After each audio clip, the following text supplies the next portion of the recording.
فندا، تو فکر دزدی؟ چی میخوای بدزدی؟ ها؟ نون میخوای بدزدی؟ آره؟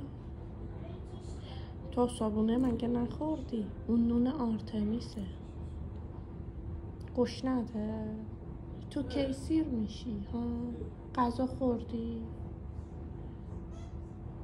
نون میخوای؟ کی بود صدا کرد؟ آرتمیسه؟ آره؟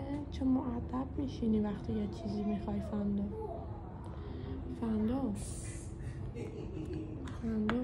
این نونو میخوای بدزدی مادر؟ بدزد، راحت باش. دوست داری نون دزدی کنی؟ ها؟ تو الان نون نخوری، صبحونه نخوردی. به نظرت درسته این کار فندا چه انقدر دستت کجه؟ من اونجوری نگاه نکن.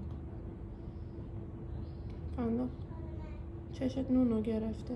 نون میخوای؟ آره؟ نون میخوای بخوری؟ فندا تو مگه نون ندزدیدی صبح؟ بازم میخوای دزدی؟ تا کی؟ ها؟ تا کی میخوای نون بدزدی؟ گوشاتو اونجوری نکن برام. من داری حرف منو گوش میدی. گشنته؟ فندا گشنته؟ میخوای بدزدی بدزد، راحت باش. اون دیگه دهن زدی. این بزرگتر از شما نیست؟ فقط میخوای این نون بزرگتر از تو نیست؟ ها؟ فندا میخوای نون بدزدی؟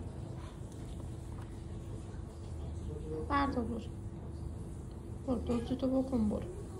نون میخوای؟ گشنته؟ تو کی سیر میشی ماما؟ ها؟ دلت نون میخواد ماما؟ اینو میخوای؟ میخوایش؟ بگی. خداحافظ. بزرگتر از تو نیست نه؟